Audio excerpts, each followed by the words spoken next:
Hello students, मैं हूं कुमार अभिषेक और स्वागत करता हूं आपका कुमार मैथमेटिक्स में। स्टूडेंट्स,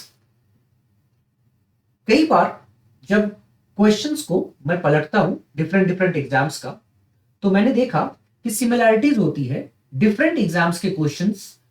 आप देखोगे तो एक एग्जाम का जो क्वेश्चन होता है वो दूसरे एग्जाम में, दूसरे एग्जाम का क्वेश्चन तीसरे एग्जाम में, इस तरह से स्विच ऑन होता हुआ दिखता है। लेकिन यूपीएससी के जो क्वेश्चंस होते हैं वो जल्दी बहुत ज्यादा आप बड़े लेवल पे स्विच होते हुए नहीं देखते हैं। फिर भी कई ऐसे क्वेश्चंस हैं जहां आप देखोगे किसी एग्जाम में पूछा गया तो उस टाइप के क्वेश्चन को, उस पैटर्न पे क्वेश्चन पूछा गया है यूपीएससी के द्वारा। जैसे मैं पहले भी बात कर चुका हूं सीडीएस की, यूपीएससी जो कंडक्ट करती है सीडीएस का एग्जाम, उसमें जो नंबर सिस्टम के क्वेश्चंस होते हैं उस क्वेश्चन को यूपीएससी उठाती है, उसी कॉन्सेप्ट पे हो सकता है उसमें कुछ न्यूमेरिकल वैल्यूज को चेंज करे और सीसैट में देती है। सीसैट के क्वेश्चन को उठाती है, they pick from CSAT and put it into CDS. उसी तरह एक और एग्जाम है इंडिया का कैट। जब मैं एक सीरीज ऑलरेडी ला चुका हूं जिसमें मैं आपको बताता हूं कैट टू सीसैट। क्यों?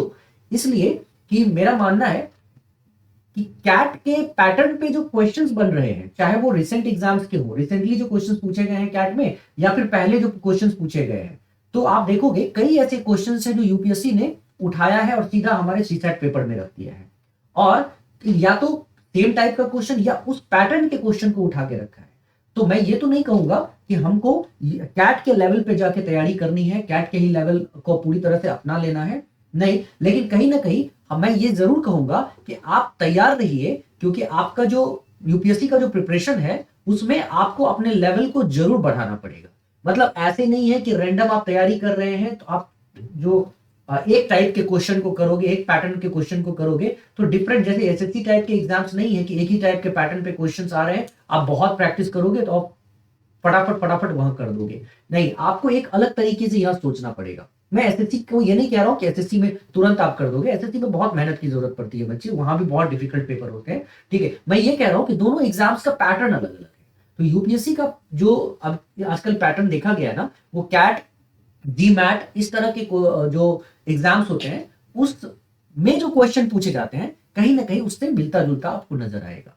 तो मैं इसीलिए अभी क्या कर रहा हूं, जो मुझे लगता है कि एक्सपेक्टेड कॉन्सेप्ट, एक्सपेक्टेड क्वेश्चन जो एग्जाम यूपीएससी पूछ सकती है, यूपीएससी पूछ चुकी है, तो उसको मैं, चाहे वो कैट में पूछा जा रहा हो या किसी और एग्जाम में पूछा जा रहा हो, जो मुझे लगता है कि यूपीएससी में आने के चांसेस हैं, कॉन्सेप्ट हो कि क्वेश्चन, उसे डिस्कस कर रहा हूं वन बाय वन। तो इसे एक सीरीज मान के चले। उसी तरह ये भी एक सवाल है, कैट टू यूपीएससी सीसैट मैंने लिखा है क्योंकि इसमें कोई हेडिंग डालने का कोई मतलब नहीं था। ये कैट 1998 का पूछा गया क्वेश्चन। इससे पहले मैं वीडियो लेकर आया हूं, उसमें कैट के ही क्वेश्चन को किस तरह से यूपीएससी ने दिया है वो भी मैं बता चुका हूं। तो कैट टू यूपीएससी सीसैट, इस तरह के जो कॉन्सेप्ट्स हैं, अगर चांसेस हैं कि यूपीएससी आपको पूछती रहेगी, ठीक है, या इसी में कुछ चेंजेस करके आपसे पूछेंगे कॉन्सेप्ट, लेकिन इसी बेसिस पे रहेगा, इसी टाइप का रहेगा। तो ये मेरा एक्सपेक्टेशन है, ठीक है। तो इस क्वेश्चन को एक बार सॉल्व करते हैं, समझते हैं।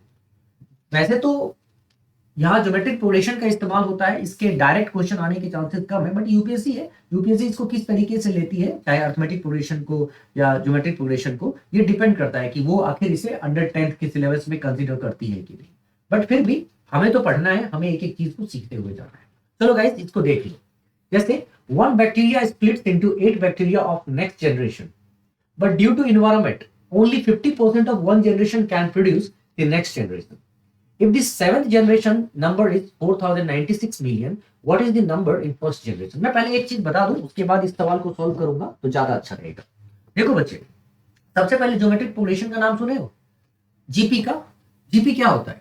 जैसे आज मेरे पास कोई नंबर है 2, ये वो बन जाएगा 4, और 4 के बाद आएगा 8, 8 के बाद आएगा 16, ऐसे करके जो नंबर्स होता है ना, इसको जीपी में कहते हैं चलना। मतलब 2 2 जा 4, ये कॉमन रेशियो से बढ़ रहा है आगे।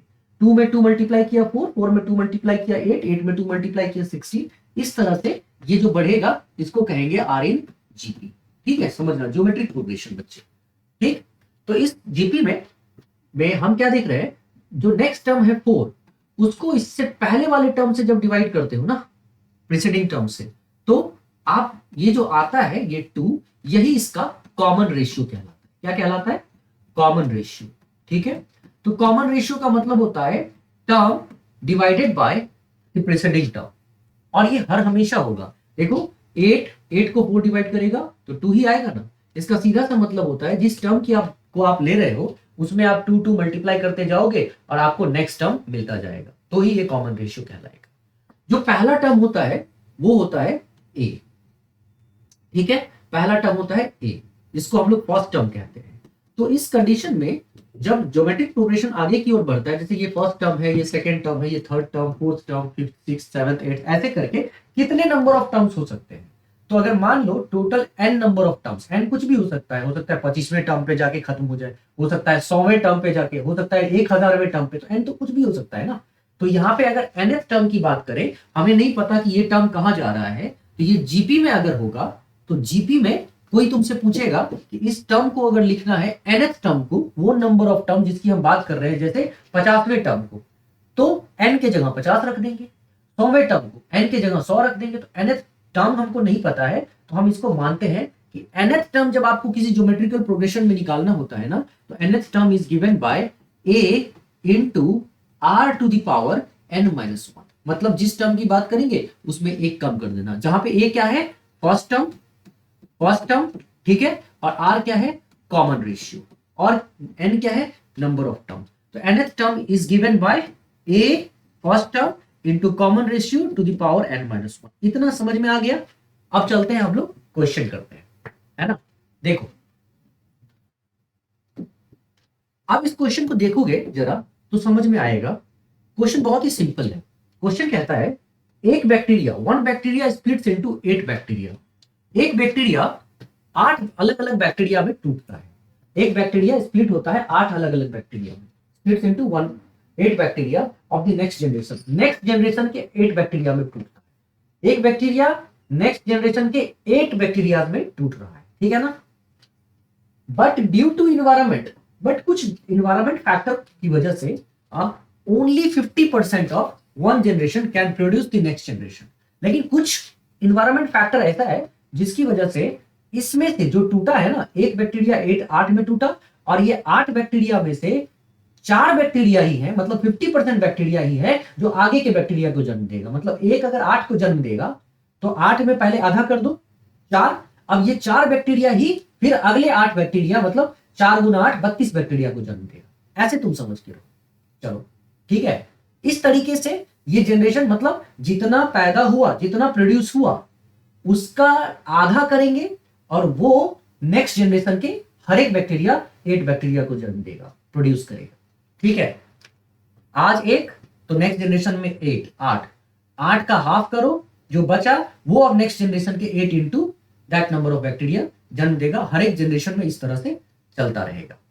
अब तुम्हें बताया जा रहा है if the 7th generation number is 4096। अब पहले से ही बता दिया गया है कि 7th जनरेशन में, 7वें जनरेशन में आपको जो कुल संख्या है बैक्टीरिया की वो है 4096, 4096। कौन से जनरेशन में बच्चे? 7th में, 7वें जनरेशन में आपको दे दिया गया है 4096 है टोटल नंबर ऑफ बैक्टीरिया। तो क्वेश्चन पूछा गया था what is the number of first generation. तो बताओ फर्स्ट जनरेशन का नंबर क्या होगा, पहले जनरेशन में कितने बैक्टीरिया थे। बहुत ही आसान सा सवाल है, मैं तुम्हें बताता हूं कैसे हम फाइंड आउट करेंगे। मान लेता हूं मैं थोड़ी देर के लिए कि पहले जनरेशन में x नंबर ऑफ बैक्टीरिया है। समझना बच्चे मेरी बात को। अगर पहले जनरेशन में, फर्स्ट जनरेशन में मैं x नंबर का बैक्टीरिया मान के चलता हूं। Let in first generation we have total number of bacteria x। अगर x बैक्टीरिया है फर्स्ट जनरेशन में, तो नेक्स्ट जनरेशन में कितने बैक्टीरिया हो जाएंगे? तो नेक्स्ट जनरेशन में x 8x में टूट जाएगा। ध्यान से सुनना, इस नेक्स्ट जनरेशन में क्या होगा? 8x में टूट जाएगा। एक एक करके समझते जाना। ये x है तो नेक्स्ट जनरेशन में ये 8 गुना हो जाएगा, क्योंकि एक बैक्टीरिया, मान लो एक बैक्टीरिया 8 को जन्म देता है, तो x number of bacteria 8x को जन्म देता। ठीक है, 8x को जन्म देगा, है ना। बट एक प्रॉब्लम है। ठीक है, प्रॉब्लम ये है कि केवल हाफ बैक्टीरिया ही तो प्रोड्यूस करेगा ना, हाफ बैक्टीरिया ही प्रोड्यूस कर सकता है। तो इसको कहने का मतलब कि अगर आज नंबर ऑफ बैक्टीरिया x है तो x/2 नंबर ऑफ बैक्टीरिया है जो आगे प्रोड्यूस करेगा। ठीक है, मतलब कि अगर यहां पे x अगर मान लो 10 बैक्टीरिया होता, ठीक है, तो आगे कौन प्रोड्यूस करता? 10/2, 5 बैक्टीरिया आगे प्रोड्यूस करता। कितना? 8 गुना 5, 40 बैक्टीरिया प्रोड्यूस करता। ठीक है, क्योंकि एक बैक्टीरिया 8 करता तो 5 बैक्टीरिया 8 गुना 5 करता। ठीक है, लेकिन करेगा इसका आधा ही, क्योंकि आधा तो प्रोड्यूस कर ही नहीं सकता इन्वायरमेंट फैक्टर के कारण। तो ऐसे कंडीशन में तुमको ऐसे समझना होगा कि अगर x number of bacteria first generation में तो x का हाफ कर दो। ठीक है, और नेक्स्ट जनरेशन में कितने बैक्टीरिया आ जाएंगे? 8 इंटू x/2, इतने बैक्टीरिया नेक्स्ट जनरेशन में आ जाएंगे। सेकेंड जनरेशन में, ये कौन सा जनरेशन है? First generation. सेकेंड जनरेशन में क्या आ गया? 8 इंटू x/2। ठीक है, अब सेकेंड जनरेशन में 8 इंटू x/2 को अगर मैं निकालूं तो कितना होता है? 2 4 जा 8, 4x आ जाएगा। मतलब इसको मैं अगर सॉल्व करूंगा तो 4x। तो अगर 4x सेकेंड जनरेशन में है तो थर्ड जनरेशन में क्या हो जाएगा? थर्ड जनरेशन में क्या आ जाएगा? तो थर्ड जनरेशन में भी 8 टाइम्स, बट इस बार 8x/2 क्या होता है? 4x। मतलब ये इस जनरेशन में 4x बैक्टीरिया आया तो 4x बैक्टीरिया तो 8 बैक्टीरिया पैदा नहीं करेगा, प्रोड्यूस नहीं करेगा। तो 4x का करो हाफ। ठीक है, और 8 टाइम्स कर दो, क्योंकि हर एक बैक्टीरिया 8 बैक्टीरिया को प्रोड्यूस करेगा। तो 4x/2, यहां 4x सेकेंड जनरेशन में 4x बैक्टीरिया था, तो 4x/2 बैक्टीरिया कितनों को प्रोड्यूस करेगा? 8 इंटू 4x/2। मतलब अगर मैं इसको सॉल्व करूं तो 8 इंटू 4x/2, पूरा 4x तो नहीं करेगा ना, हाफ करेगा। 4x/2 करो और ये 8 से मल्टीप्लाई कर दो। ये थर्ड जनरेशन हो गया। उसी तरह अगर मैं फोर्थ जनरेशन की बात करूंगा, फोर्थ जनरेशन की, तो फोर्थ जनरेशन में भी यही चलेगा। ये क्या है देखो तो जरा, क्या होता है? 2 4 जा 8, 16x। तो इस बार 16x बैक्टीरिया यहां पे बना, और 16x बैक्टीरिया अगर बनेगा तो नेक्स्ट जनरेशन में क्या होगा? 16 का हाफ करेंगे, क्योंकि 50% बैक्टीरिया ही प्रोड्यूस कर सकता है। तो 16 का हाफ करेंगे, 8 आएगा। इसका मतलब नेक्स्ट जनरेशन में 8 16x/2, बट ये भी कितना होगा? 8 टाइम होगा। तो इस तरीके से करते करते 7th जनरेशन तक हम लोग जाएंगे। और हम नंबर ऑफ बैक्टीरिया जो यहाँ पे देख पा रहे हैं वो क्या हो रहा है? पहले जनरेशन में अगर x था तो दूसरे जनरेशन में ये हो गया x/2, हाफ हो गया 50%, और 50% ने 8 टाइम्स बैक्टीरिया को प्रोड्यूस किया, तो 8 इंटू x/2। थर्ड जनरेशन में ये आ गया 4x, सेकेंड जनरेशन में 4x। तो थर्ड जनरेशन में क्या होगा? 4x का पहले हाफ करो।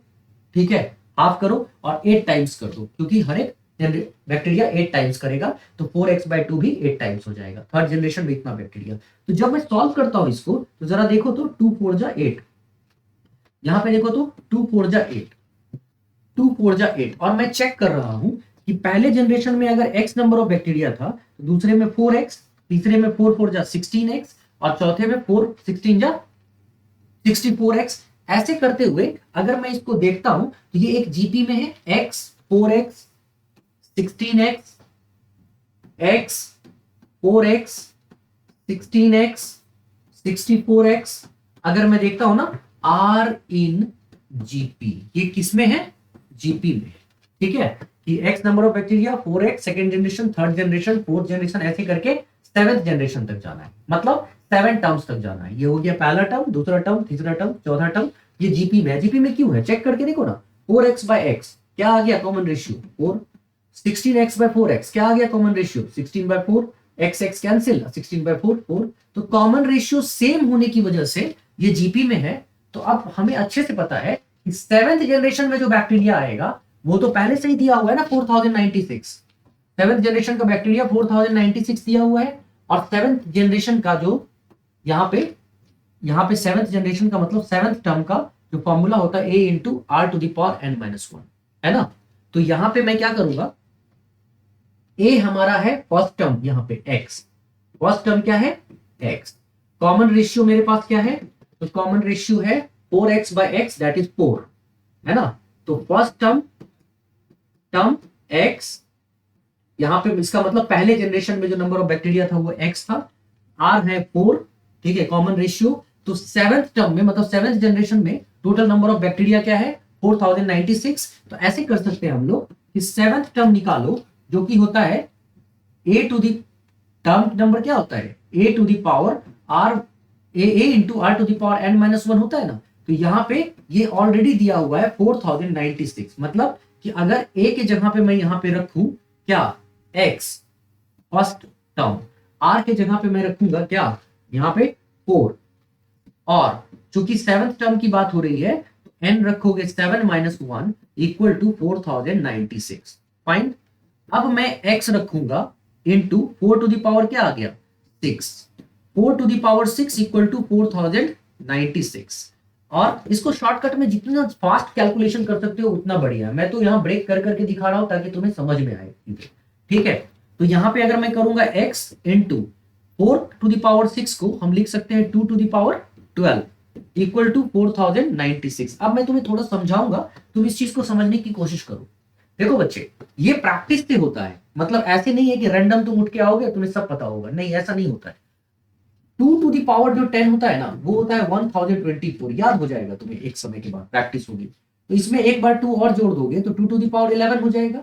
एक बार 2 और मल्टीप्लाई करोगे 2 टू दी पावर 11 होगा, तो फिर 2 इसमें भी मल्टीप्लाई करोगे, ये क्या हो जाएगा 2024, सॉरी 2048। अब मैं इसमें एक बार 2 टू दी पावर 11 तो है ही ना, इसमें एक बार 2 और मल्टीप्लाई कर देता हूं, तो मुझे एक बार 2 और मल्टीप्लाई यहां करना पड़ेगा। इससे क्या हो जाएगा, ये हो जाएगा 2 टू दी पावर 12 और ये हो जाएगा 4096।